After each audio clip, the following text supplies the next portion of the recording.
with capitalistic thinking ultimately becomes a world that knows the cost of everything and the value of nothing.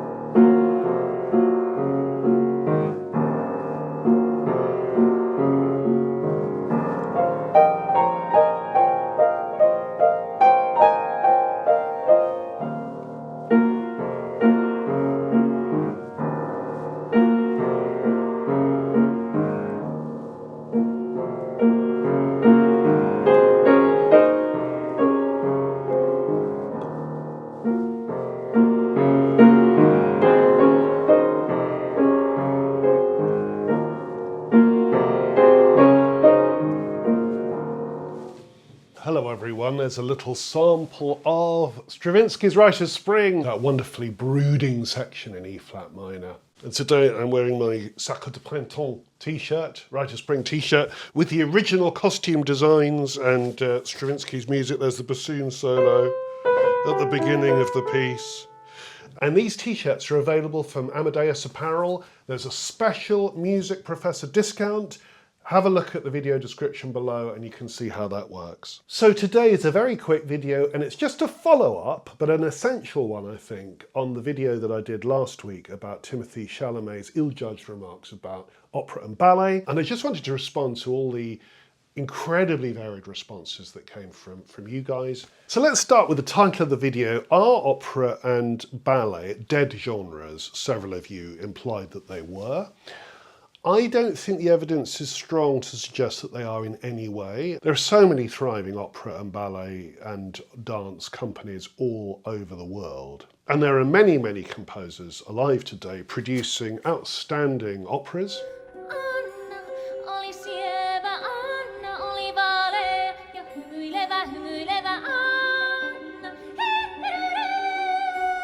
And outstanding ballets.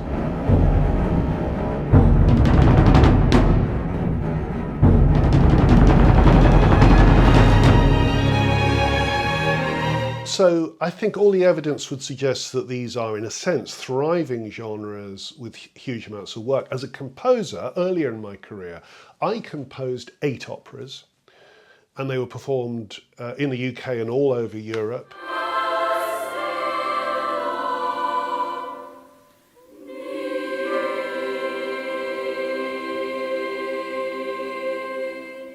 Most of them involved a community element because as a composer I was always very, very interested in making opera relevant to local communities, which is an idea that Benjamin Britten, who was a very great opera composer indeed, very great 20th century opera composer, he really pioneered that idea of writing operas that have a community purpose.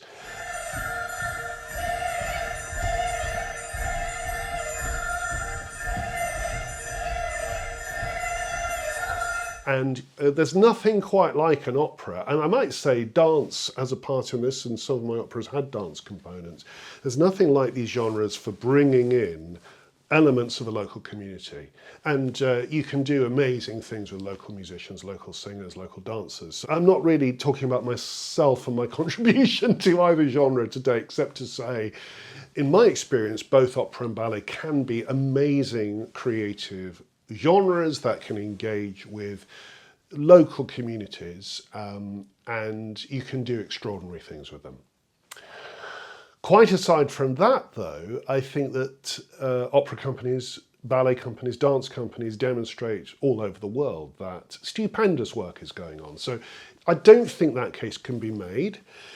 What I noticed with the audience response was that there tended to be a divide. So you either had people accusing those involved in mainstream film, Timothée Chalamet himself, of sort of Philistinism and vulgarity and so on. Uncircumcised Philistine! This uncircumcised Philistine! I don't agree with that position really. And then the opposite view, which is the accusation of snobbery against those who stand up for opera and ballet and denigrate film. Well, neither camp is right.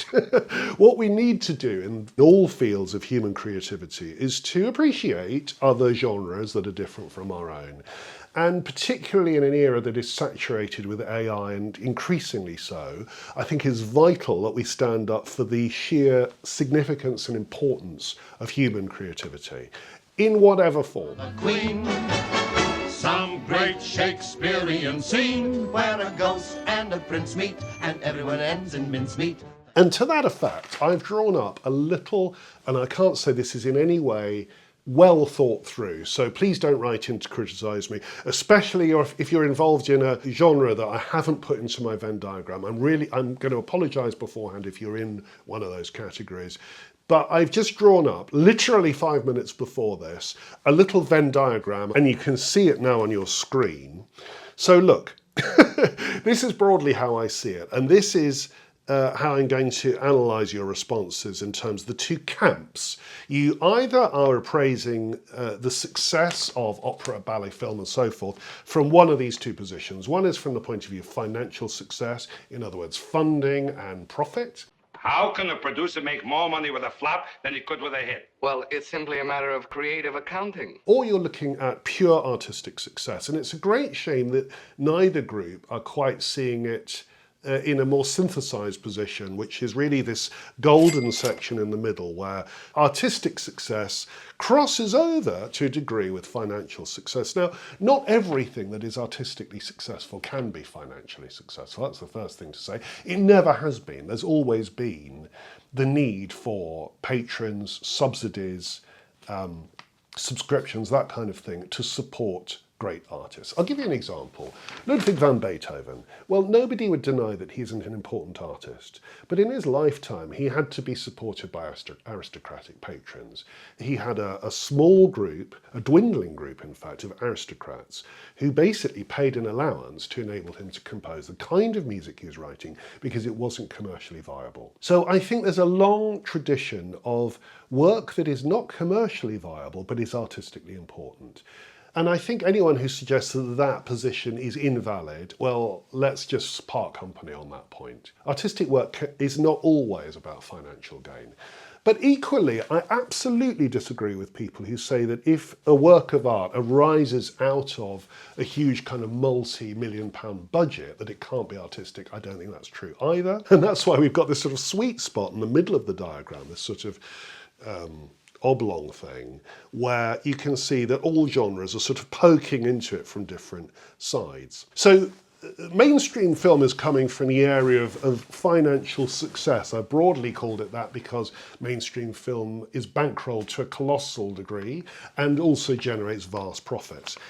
Not all mainstream film is artistically interesting. I mean, an awful lot of contemporary film focuses on special effects and action sequences of a somewhat generic nature.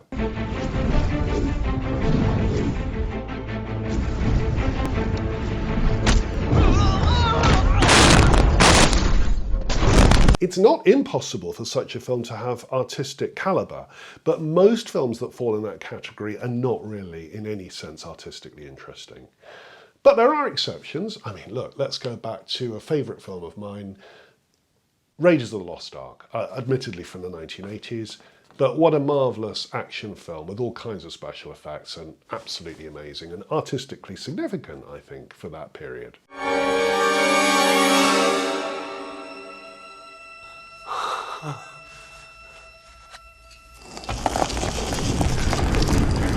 We've also got commercial musical genres in there. I'm lumping together all musical genres that are primarily about generating money, but these too can generate work of artistic interest, but very often don't.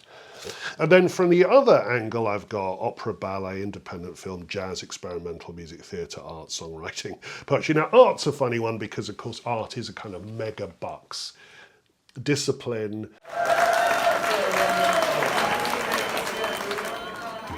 Shredding this Banksy painting couldn't devalue it. But many, many artists are not making a huge amount of money at all. Novels are another one. You know, you have huge blockbusters, but you also have novels that are artistically interesting but just don't generate a huge public, and that's absolutely valid. So just to confront that first dichotomy in terms of people's response, I disagree with both extremes. I disagree with those who say that film isn't interesting, and also with those of you who say that any genre, any discipline that needs some kind of subsidy isn't valid. I mean, that's nonsense. Now, Loki's just appeared on the scene, so I should say, welcome to the channel. I'm Matthew King, this is Loki, but we're sort of doing it in the middle. And I haven't put Loki's bed up, so he's sort of an independent component today. A lot of comments are pretty mean about Timothée Chalamet. I don't think now's the time to be mean about Timothée Chalamet. He's a talented young man who's doing good work in his field, and I encourage him in that. I just don't think that what he said was well thought through, and it really felt like he was punching down at other disciplines, which I don't like. All respect to the ballet and opera people out there. I just lost 14 cents in viewership. I also think that with the rapid emergence of AI, you know, in 10 years' time, you can see that AI will be making significant inroads into the film industry. Open the pod bay doors, Hal. I'm sorry, Dave. I'm afraid I can't do that. I wonder if his comments will age very badly, because as the years go by, disciplines like opera and ballet that involve live performance will in a sense remain as fresh as ever, because there's no way that AI can replicate these things, whereas film, I think, is much more in danger from AI. So, you know, at a time when human creativity is really under fire, I think old genres like opera and ballet are really going to be able to hold their own, because there's no way that AI is going to do any of that. There's one more thing to say about financial viability, since it came up so much, is that opera and ballet are in exactly the same position that they've always been in. They've always been reliant on patronage, right from the beginning, right from the 1600s. Nothing's changed. And then there's the whole topic, many of you mentioned that opera and ballet are reliant on an entirely dead repertoire. Well, it isn't true. I've already mentioned my own work as a composer. Many, many composers are writing new works in these genres. And I don't necessarily think that opera companies and ballet companies are incredibly adventurous in terms of commissioning new work, although they do, but I think they could be more adventurous. However, I'm well aware that they are balancing the fact that the general public loves the core repertoire.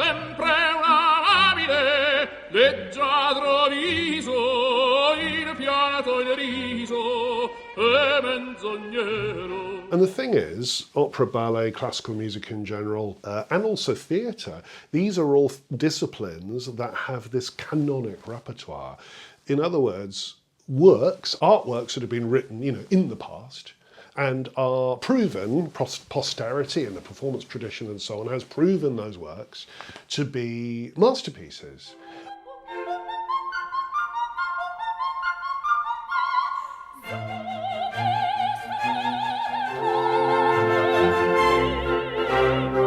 And if you have core repertoire masterpieces that continue to be alive and relevant and significant and as important now as they ever were, I mean, think of Shakespeare, think of Verdi, think of Wagner, think of Donizetti, all these composers composed such marvellous pieces that in a sense they are as relevant now as they always were.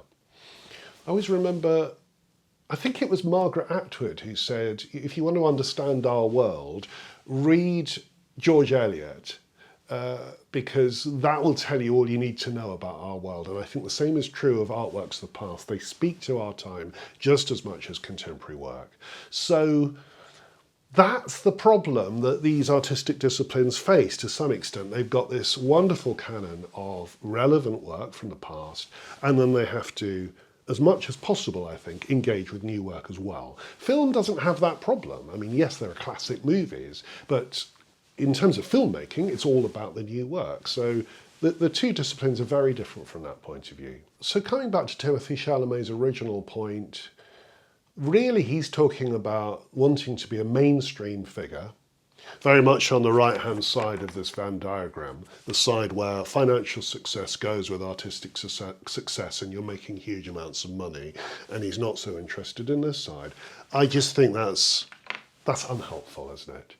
The right-hand side, the side that is more concerned with art and creativity more than money, that is crucial. And I'll tell you why. We live in an era that's dominated by finance and by profit and by capitalism, and a world that is saturated with capitalistic thinking ultimately becomes a world that knows the cost of everything and the value of nothing.